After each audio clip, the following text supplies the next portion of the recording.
É de conhecimento geral que há milhões de anos, um imenso objeto rochoso vindo do espaço sideral colidiu com o nosso planeta, ocasionando a extinção dos dinossauros. Agora, com o avanço da tecnologia, os cientistas conseguiram reconstruir uma nova linha do tempo que revela os acontecimentos reais desse evento. Além disso, eles acreditam ter descoberto a origem desse asteroide gigante. A Terra está novamente na mira de outro gigantesco objeto espacial, e surge a questão: seríamos capazes de sobreviver? As recentes descobertas dos astrônomos da NASA certamente irão surpreendê-lo e, provavelmente, chocá-lo.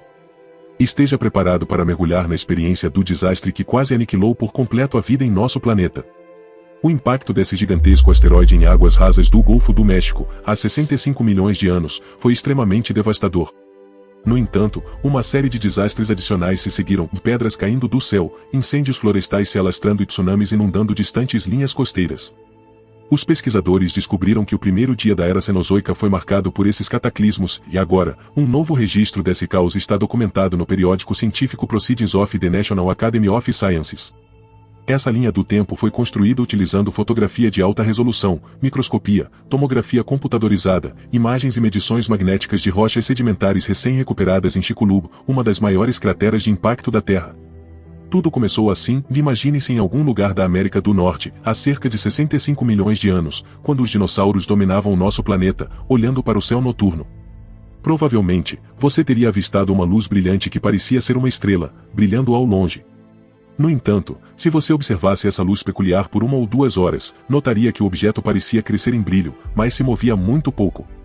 O que você estaria presenciando não era uma estrela, mas sim um imenso asteroide, com aproximadamente entre 11 e 80 km de diâmetro, em rota de colisão direta com a Terra a uma velocidade de impressionantes 72.420 km por hora.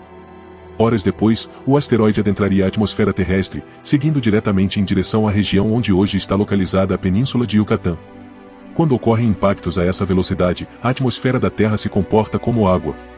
Meteoros menores, conhecidos como meteoritos, atingem a atmosfera como pedras lançadas em um lago, desacelerando rapidamente em altitudes elevadas devido à fricção atmosférica. Alguns fragmentos maiores de rocha sobrevivem e caem na Terra. No entanto, o asteroide Chicxulub, do tamanho de uma montanha, penetrou em nossa atmosfera como um pedregulho em uma poça d'água. Manteve sua velocidade e atravessou 60 milhas de atmosfera em apenas 3 segundos. O asteroide sobrevoou a América Central, emitindo um estrondo sônico tão intenso que alcançou todos os continentes, estourando tímpanos. Os dinossauros, provavelmente apavorados e correndo em todas as direções, não tinham ideia do que estava prestes a acontecer. Se algum animal estivesse próximo o suficiente para testemunhar o asteroide, teria sido instantaneamente vaporizado em questão de minutos, exceto pelas tartarugas marinhas e crocodilos, que eram os únicos animais terrestres com mais de 25 quilos capazes de sobreviver. A rocha espacial do tamanho de uma montanha caiu tão rapidamente que o ar ao seu redor não teve chance de escapar. Sob intensa compressão, o ar aqueceu a milhares de graus em questão de segundos. Antes mesmo de atingir o solo, o ar superaquecido e comprimido vaporizou grande parte do mar raso que cobria a região de Yucatán. Milissegundos depois, o asteroide mergulhou no que restou e colidiu com a rocha do leito. Esse momento desencadeou uma série de eventos em cadeia. O impacto do asteroide exerceu tanta pressão sobre a Terra que o solo e as rochas se comportam como fluidos, movendo-se para cima e para baixo, como o respingo duplo de alguém pulando em uma piscina. O respingo inicial se propaga em todas as direções, seguido por um respingo vertical mais lento quando a cavidade formada pelo impacto ricocheteou na superfície. A primeira parede de terra arrancada pelo impacto atingiu uma altura de mais de 32 km. O buraco resultante do impacto quase perfurou o manto da Terra. Quando a cavidade se recuperou e formou o respingo vertical mais lento, a Terra foi projetada a alturas superiores a 1.600 km por hora, mais altas do que o Monte Everest. Em questão de minutos, essa montanha de destroços desmoronou quase completamente em uma série de explosões secundárias, deixando para trás uma montanha menor conhecida como Pico do Anel da Cratera. Ao mesmo tempo, o asteroide atingiu Yucatán, convertendo a energia cinética de uma rocha de 7,5 bilhões de toneladas viajando a uma velocidade de 16 km por segundo em calor abrasador em um instante. A energia cinética transferida pelo asteroide para o solo, rochas e ar faz com que as moléculas se excitem a temperaturas muito mais quentes do que a superfície do Sol. Esse calor intenso arranca elétrons dos átomos, ionizando o ar e formando uma bola de fogo em expansão de plasma a mais de 10.000 graus, alimentada pelo vapor de rochas que é expelido a velocidades hipersônicas. A rápida expansão e aquecimento do ar, juntamente com a conversão instantânea do solo em gás, combinados com a onda de choque do impacto, geram uma enorme onda de explosão de pressão que se expande a mais de 1.600 km por hora. Se esse asteroide atingisse o mesmo local hoje, a onda de choque vaporizaria o Texas, ensurdecedor Nova York e estilhaçou janelas em Buenos Aires. O impacto de Chicxulub ressoa na Terra como um sino. Ondas na crosta terrestre se propagam a uma velocidade de 4 km por segundo, desencadeando terremotos de falha nas placas continentais. Se estivéssemos no lado oposto do mundo, sentimos o tremor do solo por 30 minutos após o impacto. O impacto também desencadeia tsunamis tão altos quanto arranha-céus. O primeiro deles atingiria a costa do Golfo em 1 hora. Ondas com alturas entre 600 e possivelmente 1.000 pés se chocariam contra o que hoje é o México e o sul dos Estados Unidos, inundando dezenas de quilômetros terra adentro. As ondas temporariamente invertem o fluxo dos rios, elevando os leitos dos rios em até 30 pés. Os tsunamis atingiram a costa leste dos Estados Unidos, e 6 horas após o impacto, alcançaram seu auge em paredes de água de 600 pés que atingiriam a Europa, África e as costas do Mediterrâneo.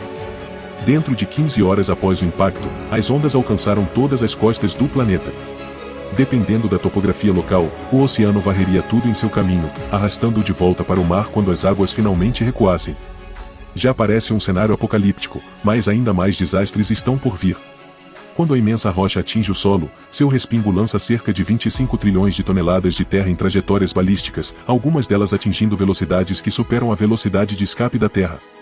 Algumas dessas rochas são lançadas para fora da atração gravitacional da Terra e podem acabar orbitando o Sol, enquanto a maioria dos detritos ejetados retorna à Terra em cerca de 1 hora. Esses fragmentos semelhantes a vidro, conhecidos como tectitos, alguns tão grandes quanto ônibus, mas a maioria do tamanho de bolinhas de gude, caem na Terra a velocidades letais, variando de 160 a 320 km por hora. Independentemente de onde os dinossauros remanescentes estivessem, eles foram atingidos por essa chuva de granizo em chamas. No entanto, essas balas de vidro não precisavam acertar os dinossauros para serem mortais. À medida que os tectitos caem, o atrito com a atmosfera gera radiação térmica suficiente para incendiar o planeta. De acordo com algumas estimativas, o calor combinado das brasas em queda aquece o planeta a níveis semelhantes a um forno. A maioria das árvores do mundo é consumida pelas chamas, e é provável que as únicas espécies de pássaros que sobrevivam sejam aquelas que constroem ninhos no chão. Dos poucos animais terrestres maiores que evitaram a extinção, a maioria tem alguma forma de escapar do calor. Alguns podem escavar, como pequenos mamíferos, cobras e lagartos, enquanto outros podem se refugiar na água, como crocodilos e tartarugas. Mesmo que os pobres dinossauros estivessem em outro local do mundo, eles precisariam encontrar proteção contra a onda inicial de calor. Como um golpe final de terrível sorte para os dinossauros, Chicxulub atinge uma área rica em petróleo e enxofre. O impacto lança 100 bilhões de toneladas de enxofre vaporizado e 30.000 quatrilhões de galões de água na atmosfera, que se condensam em enormes nuvens de tempestade e caem de volta como chuvas ácidas que acidificam os oceanos. Nas latitudes mais altas, tempestades de neve depositam dezenas de pés de neve por dia em todo o continente. No entanto, o dilúvio global não dura muito, pois além da água, Chicxulub também vaporiza e ejeta explosivamente 150 estádios de futebol de petróleo do leito rochoso de Yucatán. Esse óleo se condensa na estratosfera, formando uma camada de fuligem preta que cobre a Terra como uma tinta escura. Ao contrário do enxofre e da fumaça provenientes dos incêndios florestais, o carbono permanece acima da camada de nuvens, impedindo que chova de volta. E isso se torna mais um grande problema. A camada de fuligem diminui a luz solar em 90% por 2 a 3 anos. O calor inicial é seguido por um congelamento global, com queda média de 50 graus Celsius. A evaporação quase para, reduzindo a precipitação em 80%. Madagascar, Índia e Indonésia são as únicas áreas que evitam o congelamento. O asteroide Chicxulub pode ter vindo da nuvem de Oort, cruzando a órbita da Terra a cada 250 a 730 milhões de anos. O asteroide 4660 Nereus passou perto da Terra em 2012. Não temos defesas conhecidas contra grandes asteroides. A missão DART da NASA tentará desviar um asteroide usando impacto cinético. O alvo é Dimorphos, uma lua de um asteroide chamado Didymos. A colisão alterará sua velocidade em menos de 1%. Em 2060, o asteroide Nereus se aproximará da Terra. A explosão de Chelyabinsk em 2013 foi causada por um asteroide de 20 metros. Agradecemos por assistir e por fazer parte da nossa comunidade. Se você gostou do vídeo e achou as informações interessantes, não se esqueça de deixar o seu like e compartilhar com seus amigos. Isso nos ajuda a continuar trazendo conteúdos incríveis sobre o universo. Obrigado pelo seu apoio.